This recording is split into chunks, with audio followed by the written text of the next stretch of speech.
So ఐఐటీస్కి కానివ్వండి, ఎన్ఐటీస్కి కానివ్వండి, triple ఐటీస్కి కానివ్వండి, గవర్నమెంట్ ఫండెడ్ టెక్నికల్ ఇన్స్టిట్యూషన్స్కి కానివ్వండి, అడ్మిషన్స్ అనేటివి జోసా కౌన్సిలింగ్ ద్వారా జరుగుతుందండి. సో జనరల్గా ఇది 6 రౌండ్స్ జరుగుతుంది. సో 6 రౌండ్స్ తర్వాత సీసాబ్ అని ఒక 2 రౌండ్స్ జరుగుతుంటుందండి.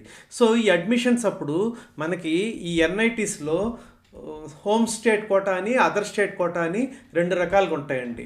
మరి ఐఐటీస్లో ఉండవంటే ఐఐటీస్లో అది ఇండియాలో ఎవరైనా కానీ ఒకటేగా కన్సిడర్ చేస్తారండి. సో ఐఐటీస్లో కానివ్వండి, ట్రిపుల్ ఐటీస్లో కానివ్వండి ఈ విధంగా హోమ్ స్టేట్ కోటా అని, అదేవిధంగా అదర్ స్టేట్ కోటా అని ఉండదు. బట్ ఎన్ఐటీస్ మాత్రం రీజనల్ కాలేజెస్ కింద వస్తాయండి. అంటే అసలు యాక్చువల్గా ఈ ఎన్ఐటీస్కి ఒకప్పుడు ఆర్ఈసీలు అనేవాళ్ళు, అంటే రీజనల్ ఇంజనీరింగ్ కాలేజెస్ అనేవాళ్ళు. తర్వాత పేరు మార్చి ఇప్పుడు నేషనల్ ఇన్స్టిట్యూట్ ఆఫ్ టెక్నాలజీస్ అని మార్చారు. సో ఇవి ఒక్కొక్క స్టేట్కి ఒక్కొక్క కాలేజ్ ఉంటుందండి. సపోజ్ ఇప్పుడు తెలంగాణ స్టేట్ తీసుకున్నాను అనుకోండి. సో తెలంగాణ స్టేట్కి వరంగల్ ఉంది. సో వరంగల్ ఉన్నప్పుడు సగం సీట్లు ఆ తెలంగాణ స్టేట్ స్టూడెంట్స్కి ఇస్తారు. అదేవిధంగా మిగతా 50% సీట్స్ అనేటివి అదర్ స్టేట్ స్టూడెంట్స్కి ఇస్తారు.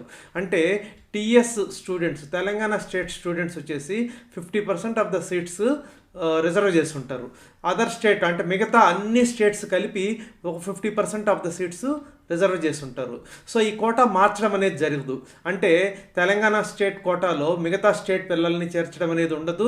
అదేవిధంగా అదర్ స్టేట్ కోటాలో తెలంగాణ స్టేట్ పిల్లలు చేరడం అనేది జరగదు. సో ఇవి ఎక్స్క్లూజివ్గా కంపల్సరీ 50% అదర్ స్టేట్ నుంచే ఉండాలి. అదేవిధంగా ఎన్ఐటి తాడేపల్లిగూడెం తీసుకున్నాను అనుకోండి, అంటే ఎన్ఐటి ఏపీ. సో దీంట్లో కూడా సగం సీట్స్ ఏపీ స్టూడెంట్స్కి ఇస్తారు, మిగతా 50% సీట్స్ మిగతా స్టేట్ పిల్లలకి ఇస్తారు. ఇప్పుడు ఈ హోమ్ స్టేట్ అనేది ఎలా డిసైడ్ చేస్తారు? సో జనరల్గా ఇప్పుడు ఎంసెట్లో తీసుకున్నాను అనుకోండి. సో లాస్ట్ 7 ఇయర్స్లో 4 ఇయర్స్ ఎక్కడ చదివితే అక్కడ లోకల్ అవుతారు. దాన్ని బట్టి డిసైడ్ చేస్తారు. బట్ ఇక్కడ ఎన్ఐటీస్ అడ్మిషన్స్ వచ్చేకి మీకు ఇంటర్ ఎక్కడ చదివారు అనే దాన్ని బట్టి మాత్రమే ఉంటుందండి. సో ఇంకా స్పెసిఫిక్గా చెప్పాలనంటే 12th క్లాస్ ఎక్కడ చదివారు అనే దాన్ని బట్టి ఉంటుంది. ఇంటర్ మొత్తం ఎక్కడ చదివారని కూడా కాదు. సపోజ్ మీరు 11th క్లాస్ వచ్చేకి విజయవాడలో చదివారు, సో అంటే ఏపీలో చదివారు.